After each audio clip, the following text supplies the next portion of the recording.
Bonjour à tous, aujourd'hui j'aimerais bien répondre à une question qui m'est très souvent posée quand on me contacte pour devenir syndic d'un immeuble à Bruxelles, et c'est: est-ce que vous pourriez faire votre offre pour la semaine prochaine afin que je puisse la remettre ou la soumettre en assemblée générale ordinaire pour qu'on vote un changement de syndic? Alors souvent, malheureusement, ça ne va pas être possible dans un délai aussi bref de voter valablement le changement de syndic et de trancher valablement sur l'offre que je vais remettre, et je vais vous expliquer pourquoi.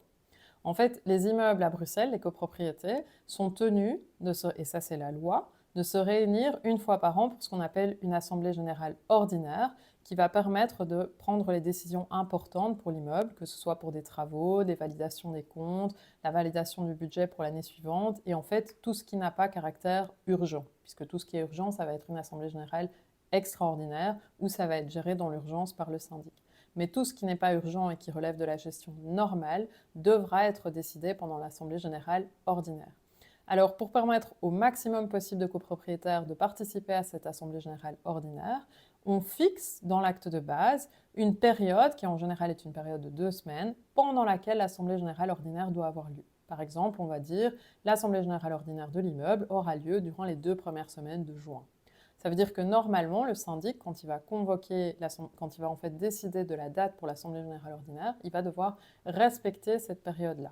Ça ne veut pas dire que si on ne la respecte pas, l'AG est forcément pas valable, mais c'est malgré tout préférable pour être dans les clous, d'être dans cette période en général 2 semaines qui est définie dans l'acte de base.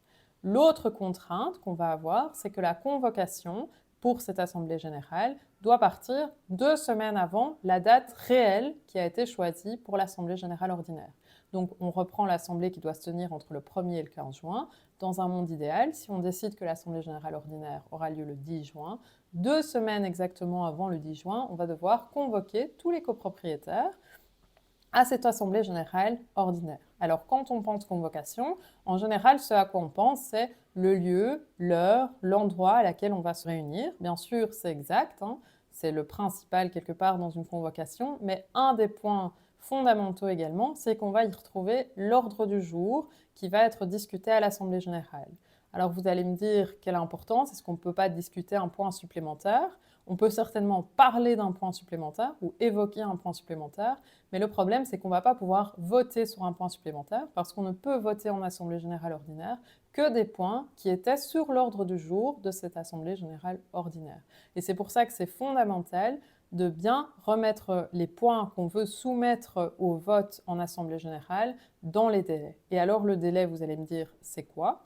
En fait, le délai, ça va être 3 semaines avant le premier jour de la période durant laquelle l'Assemblée générale ordinaire doit se réunir annuellement. Donc, dans notre exemple où, dans l'acte de base, il est mentionné que l'Assemblée générale doit avoir lieu entre le 1er et le 15 juin, on va prendre le 1er juin comme référence et on va prendre 3 semaines avant cette date. Ça, c'est la date limite pour envoyer les points que vous souhaitez soumettre au vote pour l'Assemblée générale ordinaire. Et donc, malheureusement, si vous n'êtes pas dans ces délais-là, vous n'êtes plus normalement en droit de soumettre un nouveau point au vote pour la prochaine Assemblée générale ordinaire. Si vous avez d'autres questions, que ce soit par rapport aux assemblées générales, par rapport à la thématique des syndics de manière plus générale, n'hésitez pas à envoyer un mail à info@madimo.be.